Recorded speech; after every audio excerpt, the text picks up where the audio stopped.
Hello, everybody. Hello, good afternoon, good evening for some folks. Thank you so much for joining us on a Saturday when you could be doing so many other things. We are thrilled to have you here. All of us on this panel and call are really excited about zines and zine making, and we're all very passionate about addressing issues of criminalization. And so we're really happy to kind of have you all here for the just a discussion about our newest theme. So welcome. I want to say that it's fitting that we're here together at the end of Black History Month, with Women's History Month about to kick off on Monday, which means for an extension, it's an extension for me of Black History Month into March. Uh, Ruby McCollum's story really highlights both racism and sexism in the criminal punishment system. And I've wanted to make a publication about her story for a few years now. And I finally decided to make it happen last year by reaching out to Vicky, Netta, and enlisting the support of Kayla. We have a wonderful group of people gathered to make this event possible. First, thanks to Sarah Nixon, who will be live captioning this event. You can follow along. My understanding is that the closed captioning or live captioning should be on the bottom of the page, and you can see that it's enabled. So you can follow along if that is an easier way for you to be able to follow what we're doing. Also want to thank Leandra for pinch hitting for us at the last minute for handling tech for this event. If you have any tech issues, please go ahead and uh, you know hit up Leandra, who will help you out. Um, Also, thanks to Eva, as always, for doing so much logistics background behind the scenes stuff to get us here as well. I'm putting in the chat um, the link to the zine so you can all see it on issue if you haven't already seen it, though I think we included it in the invitation and Eventbrite, but you can see it again. You can also download the zine directly from issue. We encourage it. Feel free to share it all around where you are. So I'm Miriam Kaba. I'm the founder and director of Project Mia. I'm a co-founder of Survived and Punished and many other organizations and formations over the years. I have been making zines since I was a teenager. I am from the Xerox era of life, and I even predate actually like Xerox. I'm a mimeograph person. That's how deep, that's how old I am, but also how early I really started making my own publications. I've always loved doing it. I just find it a great way to talk with people, to communicate my own ideas and thoughts unmediated. And so we're going to talk more about zines and why each of us really enjoys them as a medium and what we've used them for over the years. So I just want to start off before bringing on Vicky and then Kayla and then Netta with talking a little bit about the historical legacy of criminalizing survivors of violence, because this zine is really intended to kind of break the silence of a particular Black woman and connect her story from the past to the modern era that we're in now. And Black women's really resistance to racialized gender violence and oppression has been unevenly documented across history. I know if some of you have heard me speak before about the criminalization of Black women, you will have heard me talk about the story of Celia. I'm just going to talk a little bit about Celia for a minute because she's always an anchor for me in thinking about these ideas. So on June 23rd, 1855, after enduring 5 years of sexual violence, Celia, a 19-year-old Missouri enslaved woman, killed her master, Robert Newsom. Newsom was a 60-year-old widower who purchased Celia when she was 14. On the day of her purchase, he raped her on the way to his farm. So she already had to have known what she had been purchased for. By the time she killed Newsom, Celia already had 2 children by him. She was pregnant with a third. But during that time, she had started a relationship with one of Newsom's male enslaved people, whose name was George. George had become her lover. George insisted that she, Celia, end her sexual quote unquote relationship with Newsom if they were going to continue in their relationship. So Celia approached Newsom's daughters and she implored them to ask their father to end the sexual assaults. But obviously, this we don't know through the documentation of history, but I can't imagine that his daughters who were reliant on him for their livelihood, one of his daughters was a widow, the second one was kind of Celia's age. I can't imagine that they would have confronted their father over what I'm sure was an open secret on the farm. I don't even think a secret. So no one could protect her. So she confronted Newsom herself when he came to force yet another unwanted sexual encounter. She clubbed him to death and then burned his body in her fireplace. Her court-appointed defense lawyers suggested that there was actually a Missouri law permitting a woman to use deadly force to defend herself against sexual advances. And they said that that law extended to enslaved as well as to free women. In spite of actually a very vigorous defense, which was very unusual for the times, remember this is 1855 in Missouri, she had 2 lawyers that really fought for her. That the court actually disagreed with the argument that they offered. And the court found that Celia was in fact property and not person. So she was found guilty of murder and sentenced to death by hanging. So while Celia was not considered a person under the law and could therefore not be raped, she did have enough agency according to the law to be judged a murderess and to be punished for her act of resistance. After an appeal of the case failed, Celia was hanged on December 21st, 1855. When Ida B. Wells Barnett, who some of you may know because she's a pioneering journalist, sociologist, Black freedom fighter of the late 19th, early 20th century, from the mid kind of the 1860s and beyond, when she was born. So when she began her anti-lynching and anti-rape campaigns a few decades after Celia was hung, she had women and girls like Celia in mind. Black women and girls have always been vulnerable to violence in this country, in the US. Wells was determined to expose the rape myth that justified white mob violence and hid sexual violence against Black women, actually. Her advocacy and organizing really demanded that the state protect Black women and girls, even as they were also the subjects of state violence. So this has been a consistent tension throughout history, and it still resonates today. For Wells, Black women were entitled to protection as a right of citizenship, but this still proves elusive for Black women and girls in particular today. Fannie Lou Hamer famously said that a Black woman's body was never hers alone. And over the years, I've been really interested in the stories of women, particularly Black women, who were precluded from invoking self-defense in the face of violence.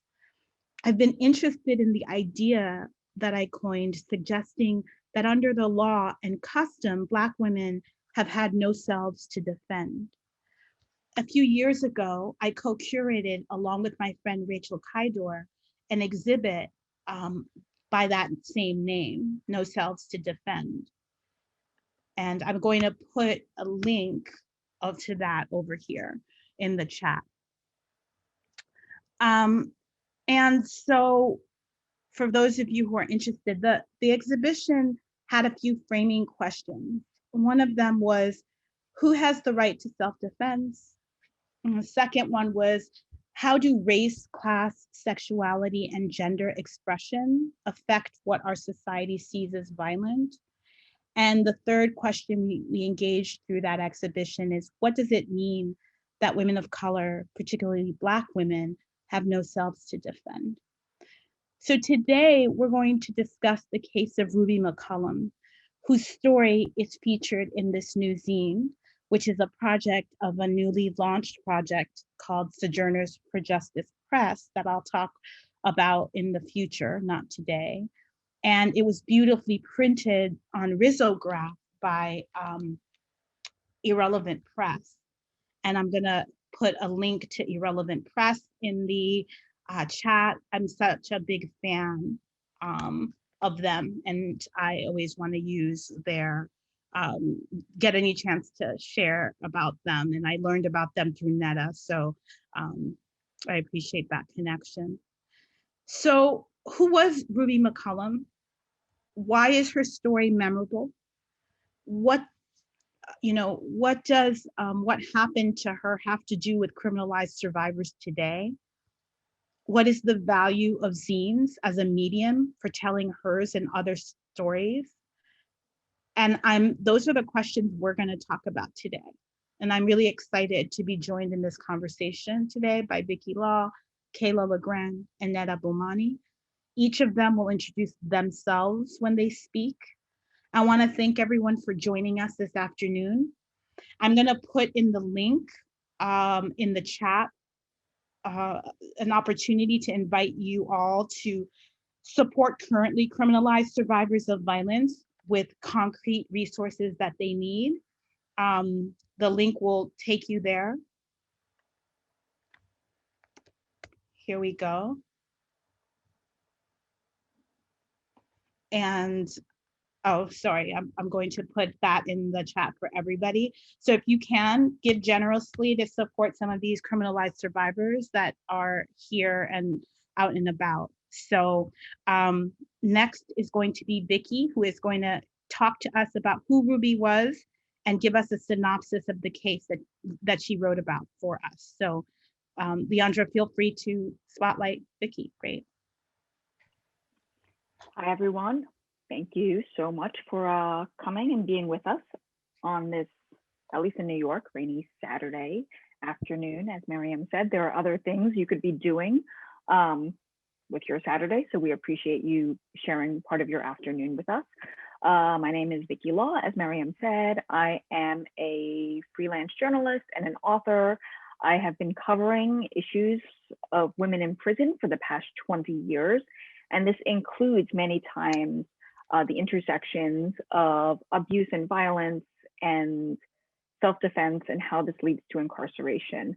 On my right are two portraits of Black women who have historically who were incarcerated for defending themselves. Dessie Woods, who shot and killed a man who raped her in 1979 and was imprisoned in Georgia, and Joanne Little, who in 1974 stabbed to death the jail guard who raped her while she was incarcerated, both of whom are known to us today because there were mass movements that emerged during the 1970s led by women of color to demand their freedoms.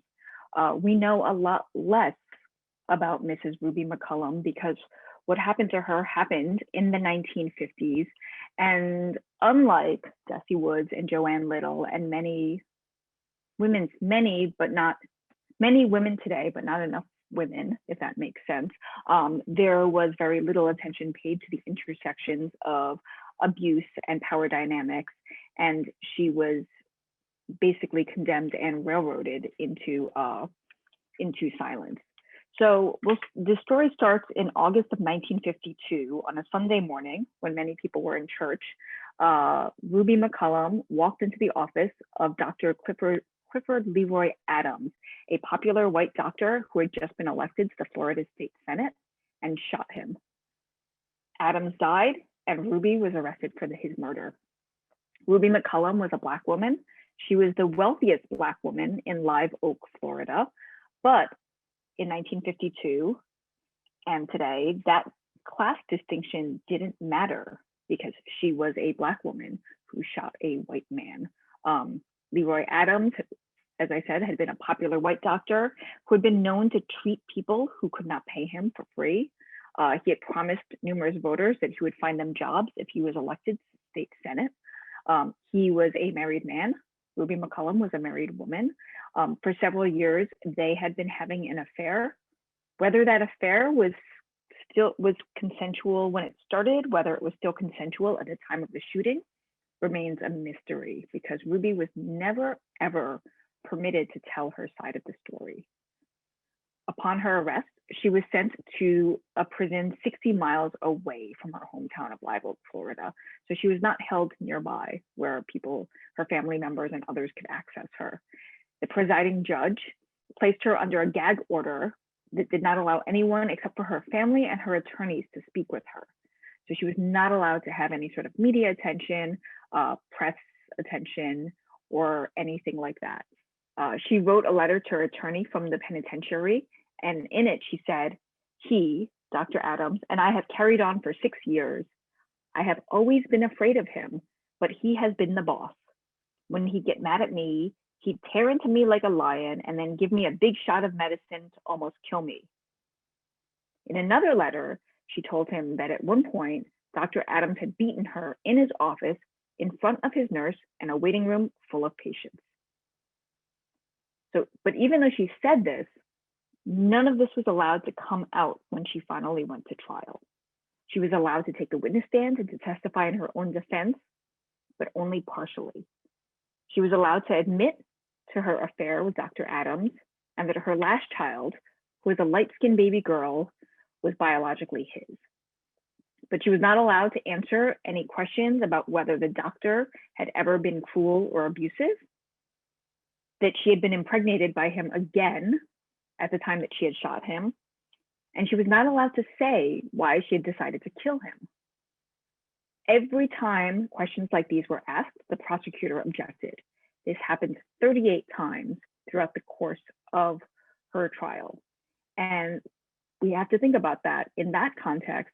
And then again today, when we see that same objection reverberating in courtrooms, every time a prosecutor objects when abuse survivors who are facing charges, prosecution, and trial for defending themselves against further violence or for their own survival, attempt to tell their full story in court. And so what happened with Ruby McCollum, who again was the town's wealthiest Black woman, was that the story was spun that she had shot the doctor over a dispute about an unpaid bill. Two journalists, the renowned Zora Neale Hurston, whose forays into Southern Black communities had garnered confessions and stories, was unable to get anybody to speak about Ruby McCollum because people feared retaliation from both the Ku Klux Klan and from the town's white power structure. She enlisted the help of a white male reporter named William Bradford Huey, who attempted to interview Ruby in jail, and he too was not able to do so despite trying to play into the good old boys Southern network, and instead he himself ended up jailed in the same jail. In December 1953, Ruby was convicted and she was sentenced to death. Her death sentence was overturned upon appeal, but the judge's gag order remained and nobody was able to go and speak to her to be able to tell her story. Two court-appointed psychiatrists said that she was unable to rationally participate in her own defense, and they recommended that she be transferred to the criminally insane section of the Florida State Hospital. At that point, Ruby had spent over 2 years in solitary confinement. She was unable to speak to anybody except for the couple of family members who could make that trip 60 miles away to visit her and to her attorneys. She then spent the next 20 years in the hospital, which has been described as an infamous chamber of horrors where doctors routinely dosed patients with Thorazine and electroconvulsive shock therapy. She was released in 1974, 21 years later, and allowed to live in a foster home and then a nursing home, and died in 1992. And upon her release, Ruby never said what happened that fateful afternoon or what caused that fateful afternoon. And we don't know whether or not it was because of the electroshock therapy and the medications that she had endured for 20 years, or whether she chose silence as a means of protection from any further assaults. So again, today, we don't know very much about the story of Ruby McCollum. No mass movement, no movement emerged to draw attention to her story, to bring support for her. She was convicted, sentenced to death, and then upon appeal was judged to be insane and confined in a mental hospital where she was probably tortured for the next 20 years, and then came home or got out, was not able to come home to her family, who were by then scattered across the country, and then died in silence. So with that, I'm going to turn it over to Kayla, who will talk about Zora Neale Hurston's role in trying to uncover and document Ruby's story for the Pittsburgh Courier and to untangle what happened in this case of a Black woman trying to defend herself against white male violence.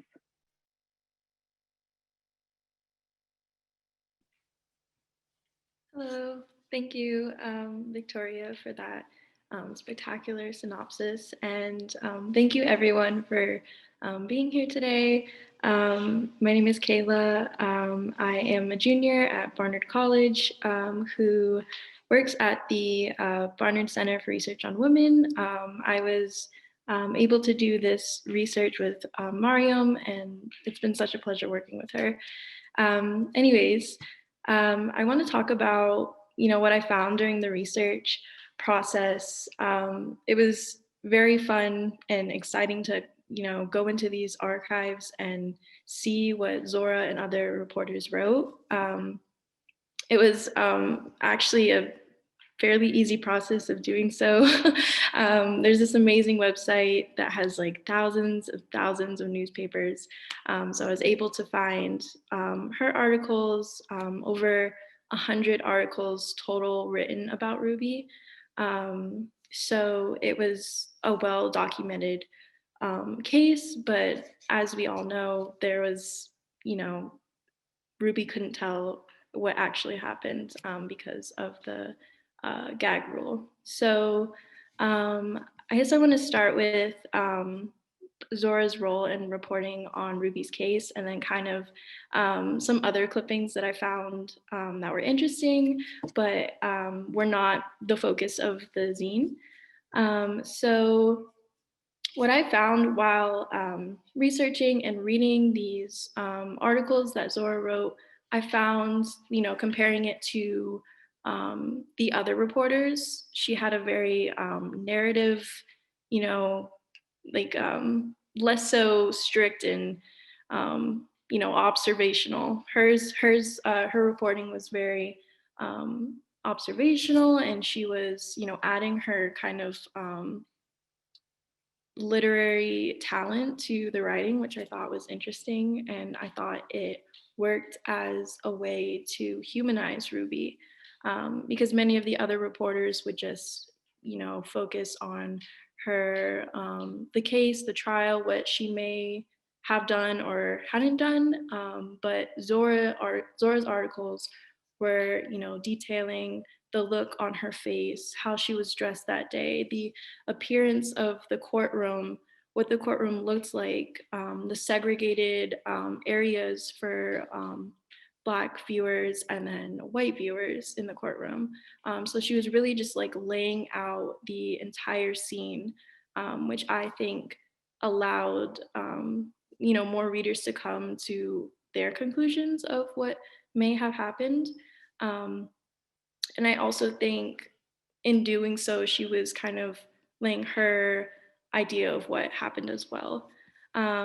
So I'm going to share my screen and kind of like point to some articles, some points in some articles where I found that her narrative really worked to illuminate Ruby's story and, the abuse that she faced as a Black woman. So just doing this here. So I wanted to, this was one of the few installments, installment 8 of this whole series, I guess, that Zora was reporting on. And I found that a lot of the language was almost exaggerated. Like right here, she said her children, Ruby had always loved children. Her ultra femininity gave her a very strong maternal instinct. So I thought that, it was kind of weird. This was not like the first time that Zora has, pointed out Ruby's femininity, her demeanor as a woman, which, to me, first reading it, I was like, oh, this is kind of weird. Like, why is she focusing on that? But, with more close reading, I found it as Zora, using this exaggerated language and really emphasizing Ruby's womanhood and femininity. I found it as Zora's way to resist the dominant narrative and bring attention to the abuses that Zora faced, not only by, Dr. Adams, as Victoria discussed, but also by her husband, Sam McCollum, who unfortunately these articles reveal that he had abused her as well. So Zora really paints a picture of let's see here, of Ruby, being alluring to these men, attracting a lot of these men. And, at first glance, I was like, this is kind of, I'm not sure if I agree with this language, but, upon closer reading, I think it's a resistance and, pointing to Ruby's position as a Black woman facing, not only intimate partner violence, but violence from this doctor and who's in a position of power. So here I wanted to point out this article here, or this paragraph, where it says that Ruby found that she had a singular power over men. It was no trouble at all to bend them to her will. She was one of those females who appear now and then in human history. Something drew men to her and bound them. So, like I said, upon first glance, I was very, shocked at this, Zora writing this about Ruby, sort of maybe like insinuating that it's her fault, that her looks were, attracting these men, and she's, the one to blame for this entire situation. But reading further, Zora says that, Ruby was aware of this like predatory leering. Ruby was 17 when she got the first marriage proposal. As yet, she had been attracted to no man. Like this wasn't a reciprocated thing. So I think it's really fascinating and unique to see Zora use these tactics of the dominant narrative that, Ruby is this woman, this like man killer, things like that she deserves to be punished, when really there's a lot of, gender violence and discrimination happening at, because to Ruby because of her position as a Black woman. So that's something that I found really interesting and fascinating while, going through the archives. So now I'm going to talk about some other clippings that weren't included or weren't the focus of the zine. It's less common now, or like now our platform for getting information is social media. discussing and learning about these issues is like the place to do it is social media. But I'm realizing that a lot of the letter to the editor portions of, you know, certain like articles, newspaper articles, are now like we're the platform of you know, discussing these issues. So like so many people, this is just like one of several, you know, separate like pages of the newspaper publishing people's letters about Ruby's case. Some of them are, you know, attacking her, and some of them are defending her. But I think what, you know, was like really fascinating to me was that she, or not Ruby, the platform of this like letter to the editor. I think it was a great way to, you know, build solidarity and raise consciousness, because, you know, many of these, or at least in this this newspaper page, there are people saying, if we can't help Ruby, we sure can't harm her. Let us sympathize with Ruby McCollum. So I, you know, it was just fascinating to see all these people come out and write in support of Ruby. And, you know, we can estimate like how, or think about how many of these people are actually victims of abuse. Like, you know, they're seeing this pattern with Ruby and acknowledging, you know, something that may have happened to them. So yeah, I thought, you know, so this was an amazing experience. And I think that Zora does a great job of showing the kind of abuse and defying the dominant narrative that the prosecution is like trying to enforce. She does a great job of that. And yeah, it's just amazing. So I'm going to pass it over to Netta, who's going to talk about the process of making the zine, the design. So Netta, the mic is yours.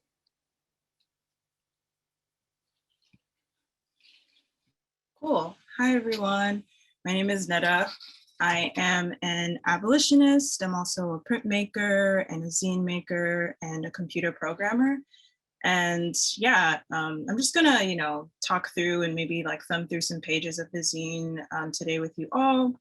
As Miriam said earlier, the zine was published through Sojourners for Justice Press and also printed on a risograph machine by Irrelevant Press, which I'm just gonna share my screen with you all really quick to show you the risograph version. Okay, so here are some images that we're looking at right now of the risograph printed zine by Irrelevant Press. It was printed on gray sheets of paper and in brown and orchid colored ink. So what you're looking at here is the cover. And then I'm just going to show you a few of the inside pages. This is the first spread, including the foreword by Miriam. And then this is the introduction by Victoria. And then this is Zora Neale Hurston's impressions. And then here are some inside spreads from Zora's impressions. And here's the last spread on the zine and the back cover. Oh, it's zoomed in. Let's zoom out. Okay, so my copy of the risograph version is stuck in the mail right now. It's stuck in the post. So what I'm gonna do is I'm just gonna talk through some of the things that I was thinking about and show you a version that I printed this morning, which you all can do at the issue link that Miriam shared in the chat earlier. So let me just switch my camera 1 second.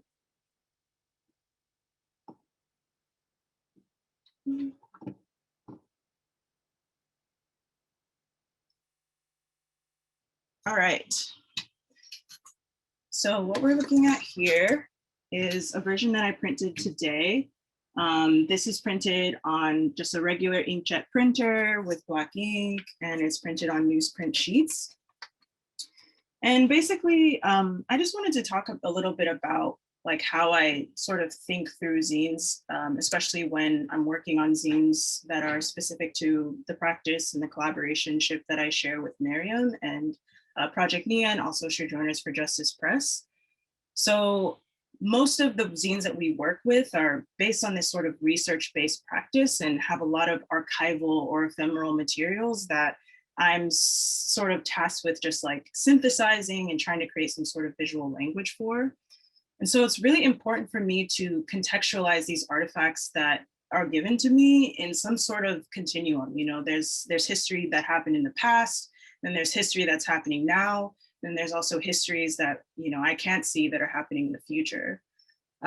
So when I sort of decide to make a zine, I'm trying to very deliberately just like consider the ephemerality of zines, the fact that this zine is sort of an instantiation or just like a moment in that long continuum of history.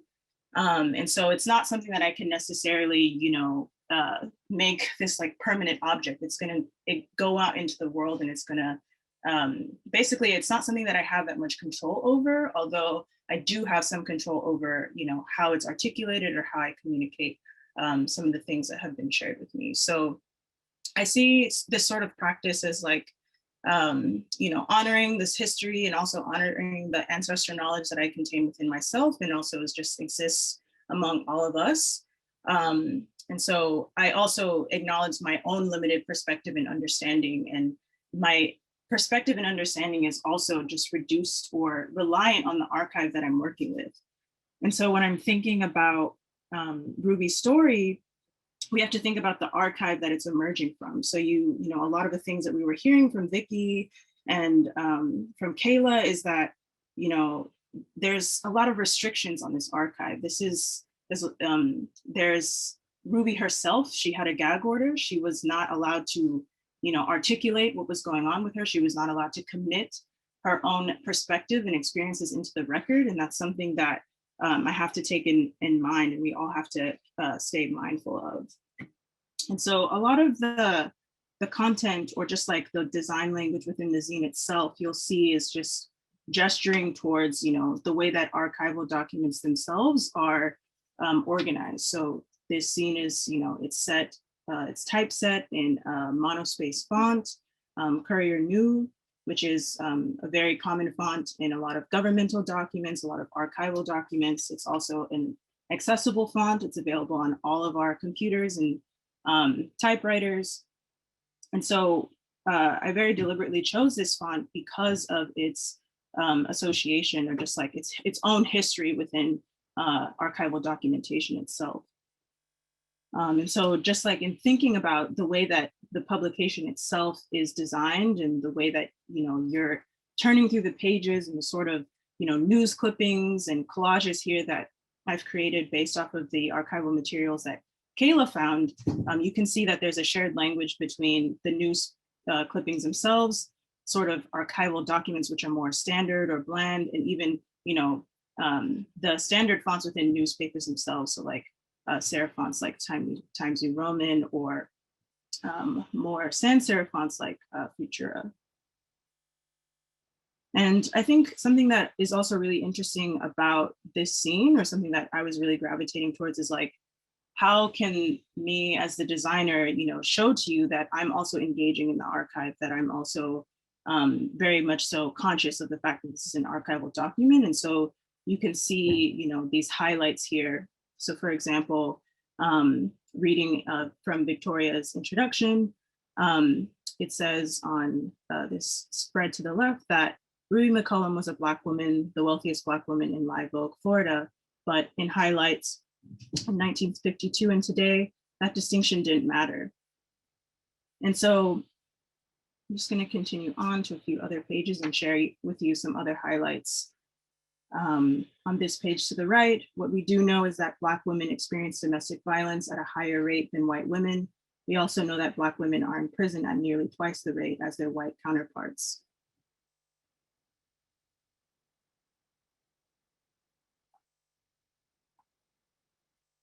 And then I think this section is a really important section because this is the primary archival document that is featured in the zine that we're sort of relying on, is Zora Neale's impressions of the trial, her perspective. And I think that it's really important to consider, what does it mean to even, rely on Zora Neale Hurston as a narrator, as the primary voice, as the designated reporter on this trial. I think that, yeah, Zora herself was under control. She was trying to be taken seriously as a Black reporter. She had, more than likely white supremacist editors.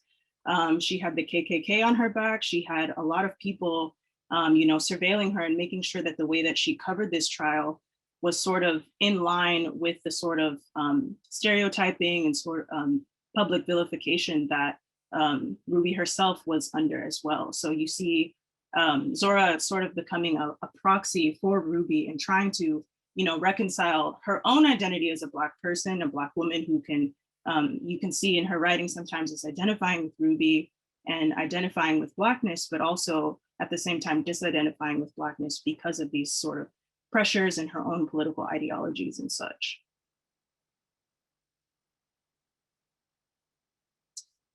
On this page, I'm going to read the highlight, which says, the confirmation for me that I was right in the impression that the Negroes of the locality were using protective coloration and concealing their own thought about the case lay in the fact that the closer the association had been with the McCullums, the more violent were their denunciations of Ruby.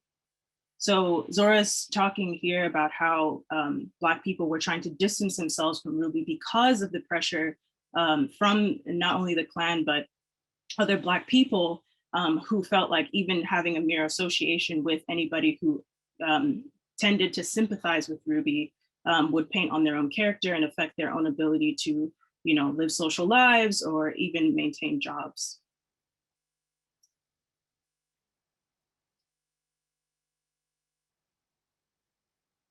And she continues to talk about these people, saying that these local colored people were for the most part little people, the kind of people, irrespective of race, who have only the earth as their memorial. With death, they go back to the ground to rejoin the countless millions of other nameless creatures who are remembered by the only things which grow in the soil.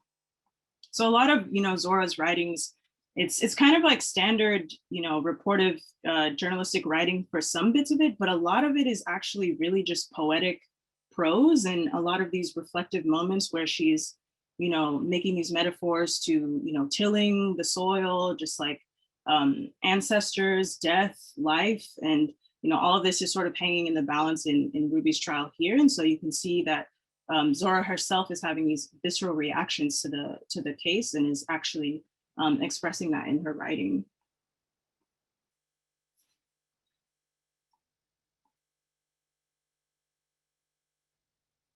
And so I think for me, when reading something like that, reading Zora talking about flowers and talking about death and talking about the people in Ruby's town, is that there's just a lot of uncertainty and just in violence in the trial itself. There's a lot is in flux, a lot is hanging in the on the line here, and the archive itself feels like that. It feels like what we have of Ruby is not, we don't really have that much of her to go on. We don't have her own voice. We don't really have images that she contributed. She's not alive today. She couldn't speak for herself. And so for me, it's a really sensitive issue when, we're creating this object, this printed object about Ruby, and she's not necessarily present in that, but we also want to honor her, and we also want to, tell her story right. We want it to be honest. We want it to feel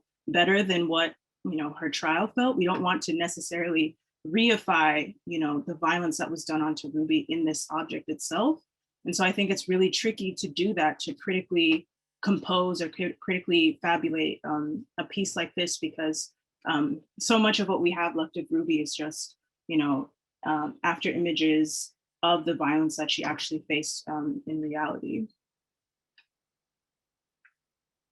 And so I'll just end on this last spread here, where Zora Neale Hurston is talking about the letter that Ruby wrote to the person who was abusive to her. And Zora says, that letter, it is still my impression and will ever be that the motive for the killing was in that letter. The state based its whole case on that letter, maintaining that it was nothing more than a monthly medical bill for $116 that Ruby shot Dr. Adams 4 times rather than pay it. Still, this letter was never introduced into the evidence by the state. This added to my mounting feeling of horror. I could not avoid the conclusion that this omission had purpose, and that purpose was sinister. Therefore, I lacked the feel of solemnity I should have felt when Ruby stood and was sentenced to death by Judge Hal Adams. In her statement, when she was asked if she had anything to say, and she said simply, I do not know whether I did right or not when I killed Dr. Adams, held a mountain of meaning for me. I sum up my impressions of the trial of Ruby McCollum for the murder of C. LeRoy Adams in the clearest way I know how now. It was as if I walked in a dream, somebody else's dream, of fog and mist with occasional heavy drops of cold rain.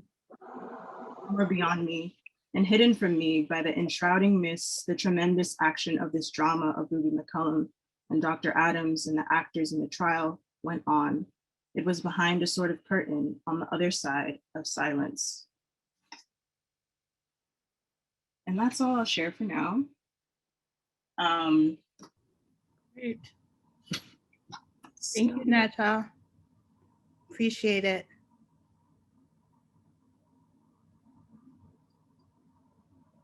Yeah, great, awesome. So there's a bunch of stuff in the chat we'll talk about, and we'll take questions that people have been posing in the Q&A. But I want to just kick us off and all talking together for a moment. So Leandra, you can unspotlight Netta and just leave all of us up.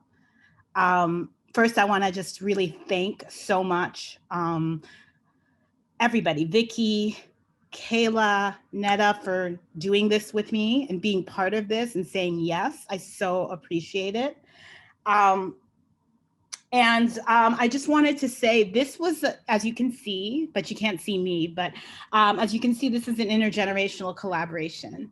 And I really feel strongly about working across generations. And you can hear just even in the way that Netta and Kayla frame their issues, you know, the kind of sensibilities they have of their time. And, you know, I'll put Vicky in the middle and then me on the older end. We all have really different points of view in terms of like, you know, history and what it means and all that other stuff. Even if we agree ultimately that we feel that Ruby was railroaded and done wrong, you know, we're coming at it from different visions and different perspectives and different views. And I just love that very much. And that's why I love working with all different ages of folks, not just people who are my peers. So that was I'm happy to have that happen. So anyway, I want to just, there are like a few things that I want to just open up to you all. Thoughts that you may have that you want to share after listening to everyone. If you want to share your thoughts on a broader discussion of why or how zines are perfect vehicles for political education. And you can also share something about if you're working on other zines and publications now that you want to share with folks. Those are all questions. You can pick up any of them, all of them, however you want to go. I do want to point out a couple of things that were shared in the chat. Just people brought up, one person brought up that the Pittsburgh Courier was, yes, one of the most prominent Black newspapers at the time that Zora Neale Hurston was writing for it. Yes, absolutely the case. And the time they're writing in the 1950s is a profoundly, it's like Jim Crow segregation. The cases in the South, you know, all the issues that are coming up, people were threatening Zora Neale Hurston's life. They were threatening anybody's life who was actually going to speak about this case. People still to this day, folks refuse to talk about this case. The people have gone back and tried to talk about this, and people are still silent. There's a book called The Silencing of Ruby McCollum by Tammy Evans, which is where I first was able to actually access and read Zora Neale Hurston's My Impressions of the Trial. It had been buried in the archives.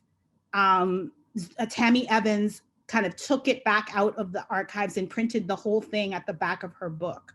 And that's how we got, just an unfiltered Zora's impressions of the trial.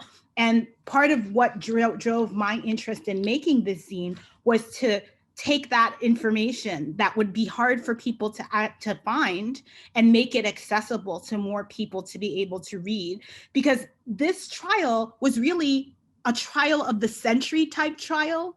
That's the thing that you have to understand about this. Like, people around the country were talking about this trial. It wasn't just in Florida, in Live Oak, in this small town of 4,000 people. It was everywhere. People were commenting on it in the Chicago Defender and other places. So it was traveling, which is why you could see people writing in from Alabama in the information that Kayla shared in that kind of Twitter-like, give your opinions section of the paper, right?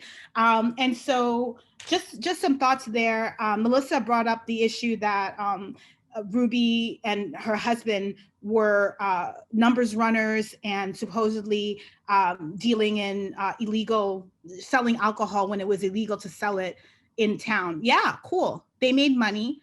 They were Black people. Those were the options. You're going to work in somebody's home. If you're lucky, you teach in a Black school, or you're going to, sharecrop on somebody's land. So they did what they needed to do. And just because, to me, it's important to note that criminalized survival all along the way is something that we have had to deal with our entire time here in this country. The underground economy is how Black people had to actually make a living for themselves for long periods of time, because the ways to actually make a living were blocked off in Jim Crow Florida. So I am always really mindful of the ways that our thinking has to be shifted around the difference between what the state says is criminal and what we know is criminalized, and yeah, that's cool. They made money. They were rich. People hated that. But what we know about Sam is that he employed a hell of a lot of Black people who were able to make a living wage, and so we have to complicate the way that these things are actually seen and understood. But you can understand why the white people in town weren't thrilled about them. I think this is really important for us to kind of socially locate and historically, contextualize what we mean by things and what things mean. So any of you have thoughts that you want to jump in on, speaking to anything you heard, anything that you want to share, please jump in. You just have to unmute. Yeah, I'm thinking a lot about, how you began with Celia, Miriam, and just this notion of, Celia as a Black woman, a Black slave, Celia as property, not person, how she could be raped. She couldn't be raped or deemed raped by the state, but could be deemed a murderer. She was a person enough to be a murderer, but not a person enough to be violated. And then how that, I'm making a huge leap here, but how that connects to just, in general, how Black women are precluded from this idea of capable of possessing themselves, being individuals, being people. And then, on contrast, just zine making, DIY culture, and how, that has opened up so much, room for self-fashioning, self-expression, self-possession. And yeah, I'm just letting all of that sit through my mind as we're having this conversation, and how, why I make zines is just as a person who, is also, socialized as a Black woman, coded as a Black woman, how zines opened that up for me. And, you know, this idea of expressing myself, expressing my connection to my ancestry, my culture, and just, you know, and I'm not even just talking about, you know, Black culture. I'm also talking about, you know, expressing myself as like, you know, a punk, an anarchist, socialist, and all these other things. So just thinking about that right now. Thank you, Netta. Vicky or Kayla, do you want to jump in? Go ahead, Vicky. Sure. I was thinking about what Netta had said earlier about what we have in the zine is, you know, like what we have is, you know, like a sort of retelling of Ruby's story and trying to fill in those silences. And I think one of the important things about zines is we can see them as challenging the violent archival documents that are what we otherwise would have of Ruby's case, of so many other cases. So what we have are trial transcripts that document and reinforce this idea that she was a terrible woman, that, you know, she killed this man over an unpaid bill. You know, she wasn't allowed to speak in her own defense or to even talk about her experiences with Dr. Adams. It challenges this pervading disbelief of survivors across the board, and particularly Black women and women of color, when they talk about being abused or having survived horrific abuse. It challenges the media coverage that Kayla talked about that said, like, you know, she could use her looks to get what she wants. Like, how many times when you see a, you know, like a coverage of a woman who is on trial in somebody else's death, that you see her painted as a Jezebel type figure. You know, she somehow seduced this person into doing this, that, or the other. And so even if she didn't pull the trigger or, you know, commit the murder or do this criminalized action, she used her feminine wiles to make this other person do that. And we see this trope played out again and again and again. And we see this with Black women. Black women are considered Jezebels. They use their sexual wiles to lure men into doing their bidding. So I see this zine as part of that challenge to these violent archives that try to put people in these small little boxes that say, you know, you're a Black woman that had an affair, consensual or not. At this point, we don't know. It kind of seems like maybe she didn't want this to be happening anymore, and then committed this act of violence. And we're going to put you in this very narrow box, and we're going to silence anything that might come out of this box. And this is going to be all that remains of you. When somebody looks up Ruby McCollum, this is what you have. So I see zines as pushing back on this, you know, this space to say, you know, let's disassemble this idea of respectability politics. As Miriam said, you know, numbers were a criminalized action. It was, you know, the way that the McCullums could not only survive, but also employ a great number of other Black people in Live Oak, Florida. But then this gets brought up again and again in newspaper coverage, like somehow she's not respectable because her wealth didn't come from, you know, a long line of slaveholding families in the South that, you know, exploited other people's bodies and labor. And, you know, you inherited this from your great granddaddy. You know, it came from this act that was racialized and criminalized as well. So I think zines really push back on that and allow that space. And, you know, if we move into the present day, you know, we can see zines as also allowing people who have been marginalized and criminalized and silenced to be able to tell their stories without necessarily having to go through gatekeepers of publishing that say, you know, your story doesn't matter, or your story is not going to be popular with a wider readership. We're not going to be able to sell this. So thank you, but no thank you.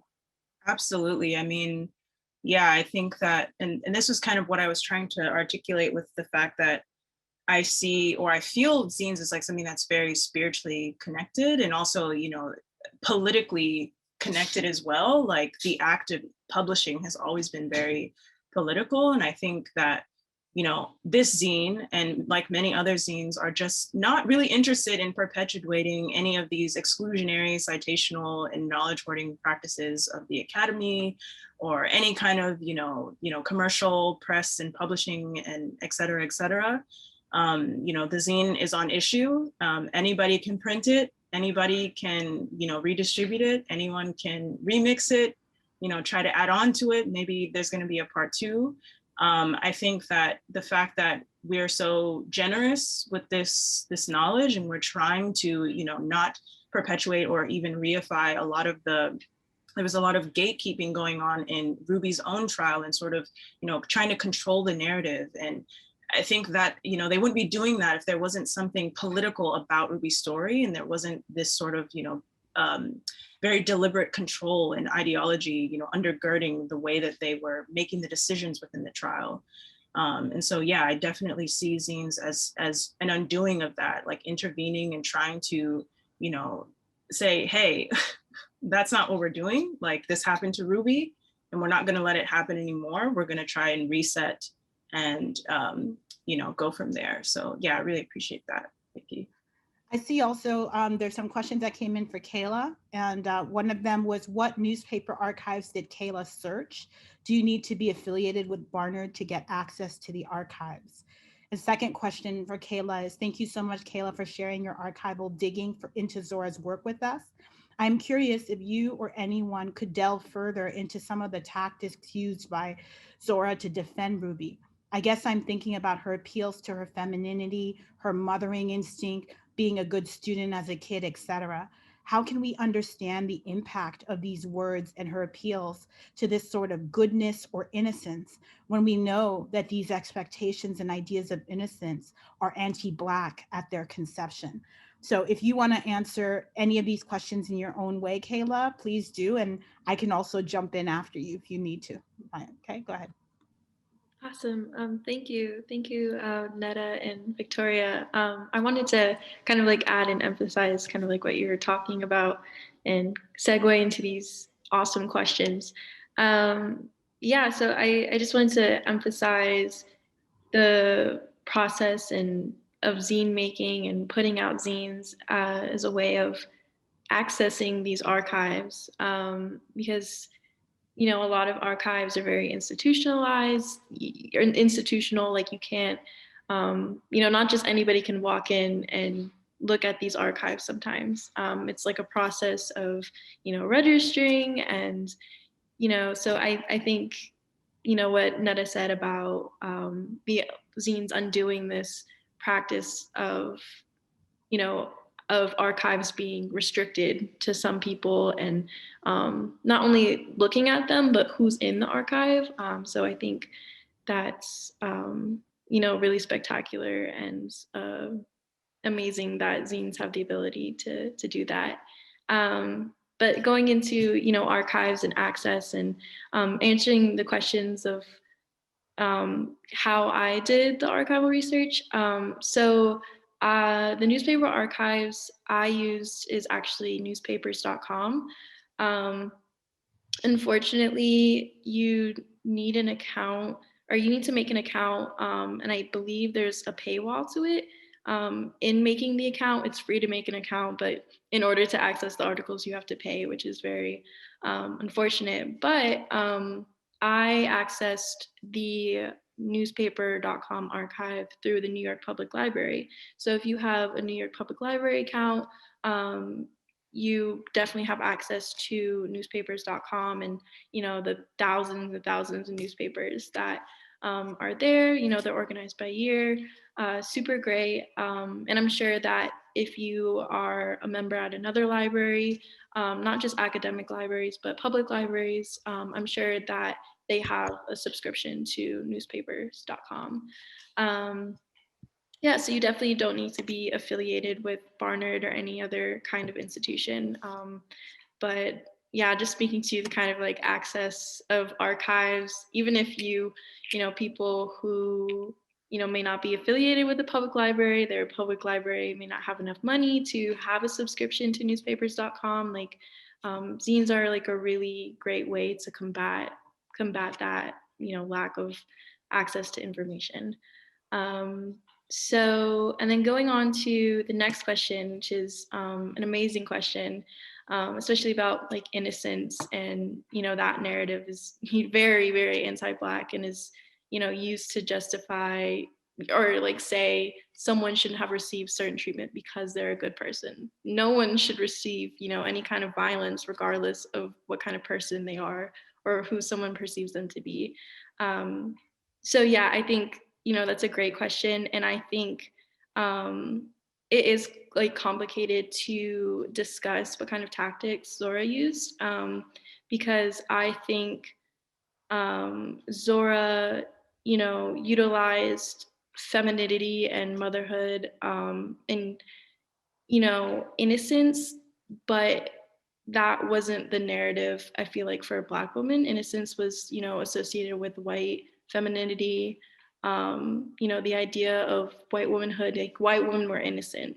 So I think in doing that, kind of like asserting her femininity, her maternal instincts, she was using the narrative, the idea of innocence that wasn't associated with Black women. So it's a very complex thing, I think, because she's using this idea of innocence to resist, the gender violence that she faces as, a Black woman. Maybe it's from her husband, from Dr. Adams. Like Zora uses the idea of kind of exaggerating her maternal instincts and femininity in her articles to, assert her position and acknowledge that she may and did face, abuse.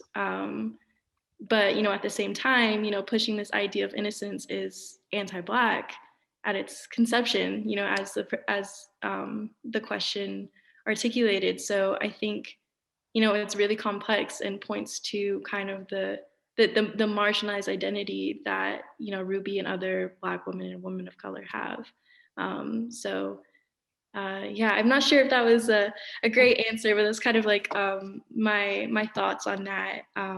Yeah, because definitely a great answer. Yeah, definitely a great answer. Thank you.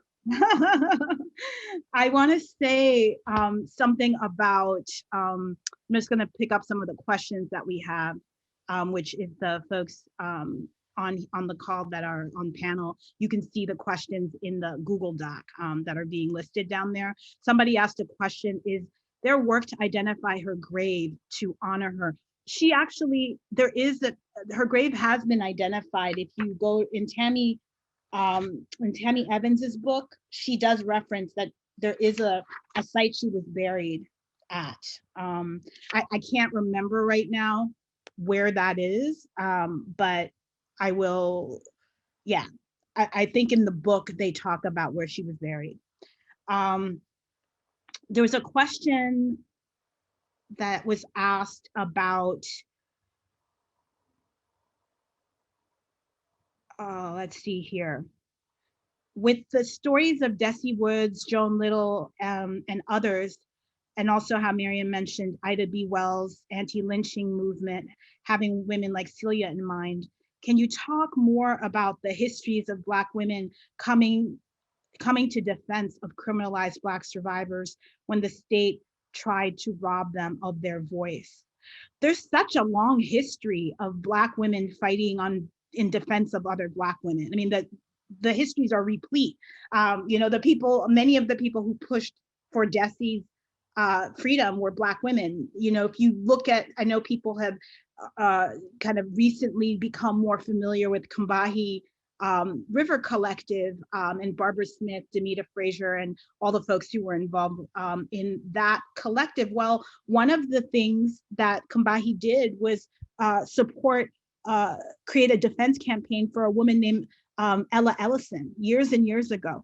I remember reading about that like when I was in college, and it stuck with me.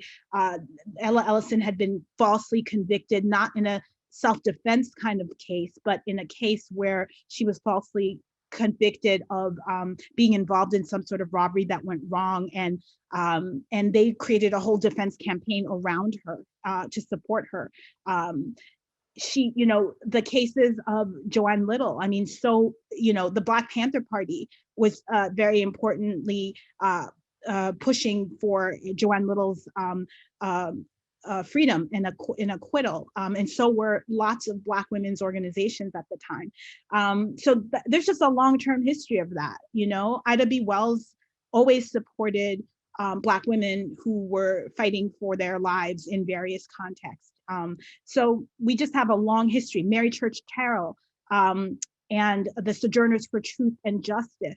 That group of women, it was a short-lived proto-feminist gathering. I made a zine about it called The Call to Negro Women, based on their manifesto that they put out in 1951. That group pushed very hard for the freedom of a woman named Rosalie Ingram, who was criminalized, a sharecropper, mother of 12, who her neighbor, who was the other side of the sharecropping, attempted to sexually violate her. One of her sons ended up killing him in defense of his mother, and all three of them were put on trial and then sentenced to death.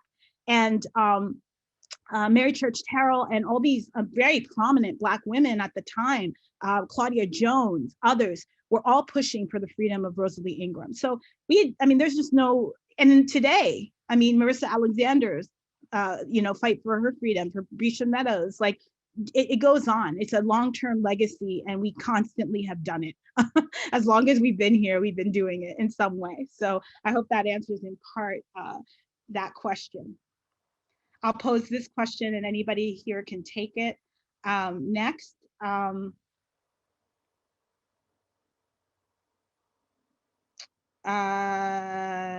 Somebody asked a question, how did you navigate engaging her family?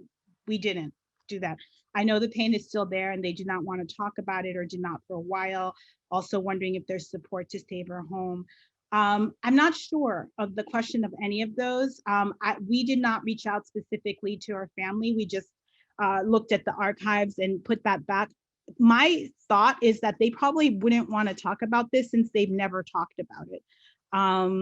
But those are questions of, the ethics of telling any story, and who's allowed to tell stories. If anybody else wants to jump in on that, please do.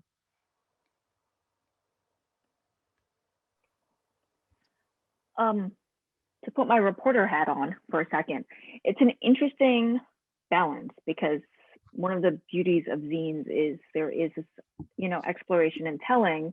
And yes, you want to be mindful that families are often still grieving and trying to heal from the harm. So there was tremendous harm that happened when Ruby McCollum was arrested for shooting Dr. Adams.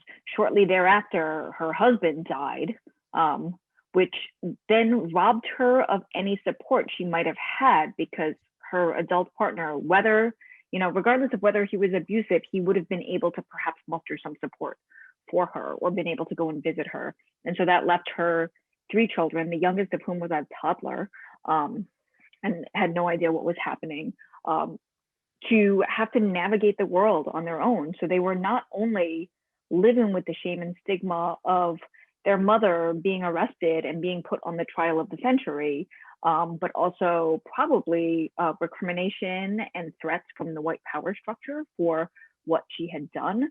The shame of having a mother in prison, because then and now so many people feel deeply ashamed and embarrassed if their parents are in prison and they don't necessarily want to talk about this. I interviewed a domestic violence survivor yesterday who is in prison, and she asked that I not publish her name because when she was arrested, her children were subject to a lot of public embarrassment and shaming, because suddenly their mother's name was all over the newspaper, and she did not want to put them through this again 20 years later. So I think that there is that, sort of like, it sometimes is a balancing act, but at the same time, if we don't tell these stories, the narrative that remains is, again, to quote Netta earlier, these violent archival documents. So, if you say were to Google Ruby McCollum prior to Tammy Evans's book, what you would see is, Ruby McCollum, murderer, seductress, Jezebel, shot this man over an unpaid bill, not what are the what were the power dynamics in 1952 in Live Oak, Florida?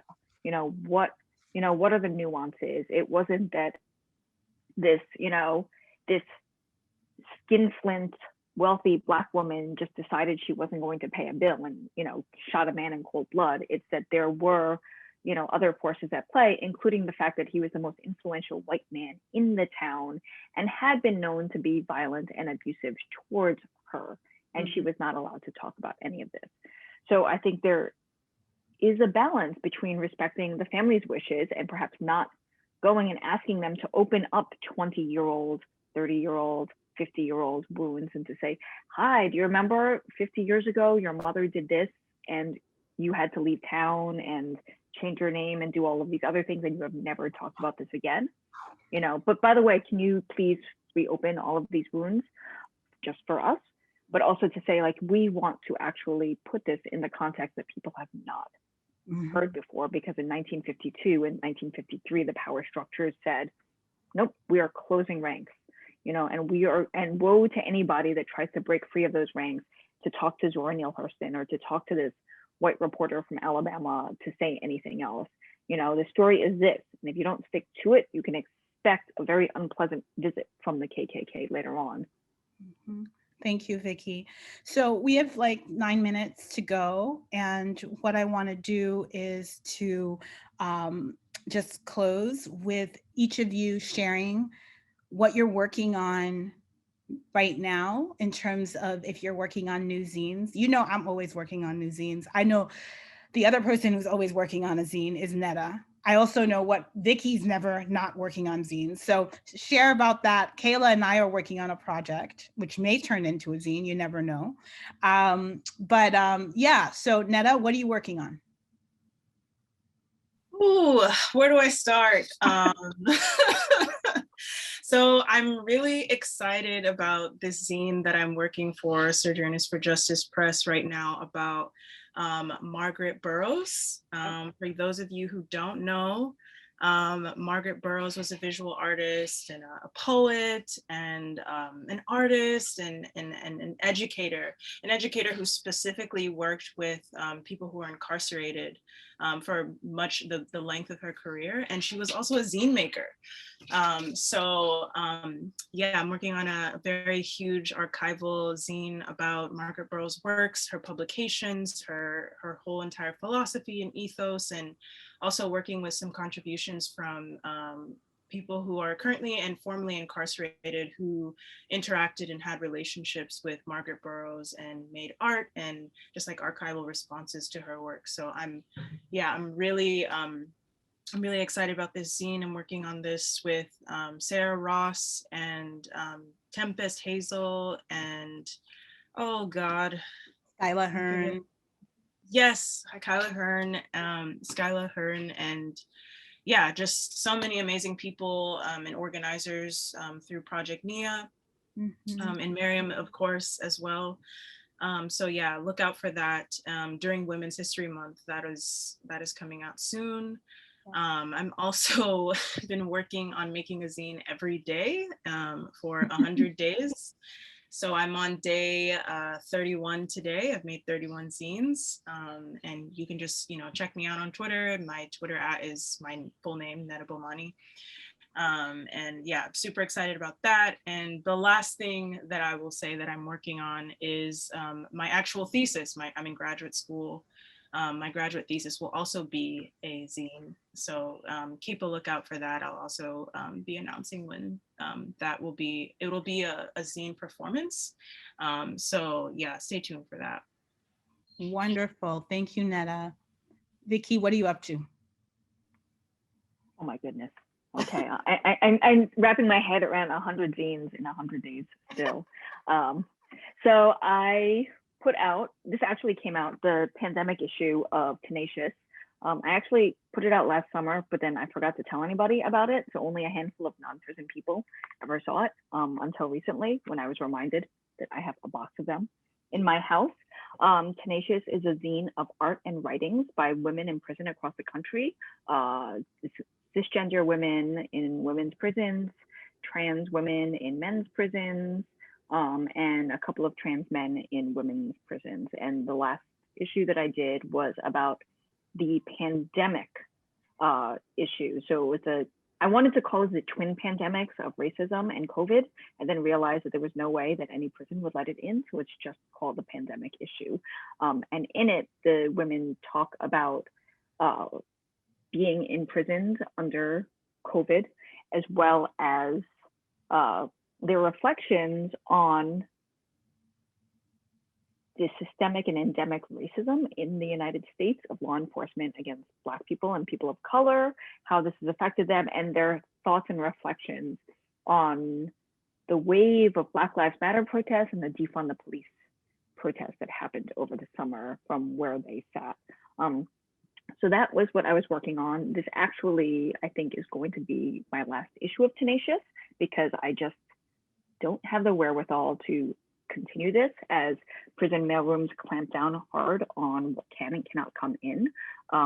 However, if somebody wants to take on the very unthankful work of putting together zines to send to women in prison, I would definitely be up to talking with them about handing over my mailing list and all the other things. I have no money to hand you over though, so I will be very upfront about this. This is a project that has never, ever, had a budget, because this was just not something that I ever planned to make a formal structure. So do not think that you're going to get this mailing list and several $100s to start. You're literally just going to get a notebook with some addresses in it. We will get money if people want to do it. If people want to continue Tenacious, I can commit that Project Nia can give you some startup funds to keep it going, and then you'll be on your own to figure out how to keep it going. But I do want to say just a point of this, Vicky has been doing Tenacious for 20 years on her own, basically, with people coming in and out at different points to help, funding it personally. And I think after 20 years, you get the right to step away, and somebody else really does get the opportunity to step up. So for those of you who are interested, please do reach out to Vicky directly and talk about it. And if you need funds to get you started, Project Nia will give you some beginning funds to get you started. So thank you, Vicky. Thank you for everything. Kayla, what are you up to? So currently, not working on any zines, but anything can happen. I mean, I don't know, how much should I say about our next project? No, let's not announce that here. Okay. let's keep them hanging. Awesome. Some exciting stuff is coming up that Kayla and I are working on, and it may involve a podcast. Yes. But we really want to know. We're not telling you. We're not telling you. We're just gonna keep you hanging, and then you're gonna be like, what happened to the okay, well, anyway, we're getting on that. We still love you though. I appreciate you. I'm gonna say, for people who are interested in getting a beautiful Rizzo printed version of the zine, but don't, you can also just, again, download it yourself. But if you're intent on being like, I want one of the Rizzo copies, I just put in a link to a store that I sporadically manage. And I will put up, I don't know, maybe I think 50 copies of it, limited edition, that you will be able to order directly from that link. So I put that into the chat. Feel free, 50 of you will be able to get it. Or if one person takes all 50, I'm gonna say no. But anyway, long story short, we'll be able to have people sign up and pick that up. I have several zines in process, and I'm not gonna go into all of them because I literally have hundreds of ideas for zines. If you're a person who likes to make zines and you are wanting and interested in collaborating with me on design or things like that, you can reach me. I'm around. I'll put the email to reach me at in here, and I'm always happy to talk with folks. And if you have a zine idea, especially if you're a person of color, if you are gender nonconforming person of color, trans person of color, Black women, I'm really interested in hearing from you. And Netta and I will be talking maybe to you all early next year about ways that you can collaborate with Sojourners for Justice Press and what our ideas are about what we're going to try to facilitate.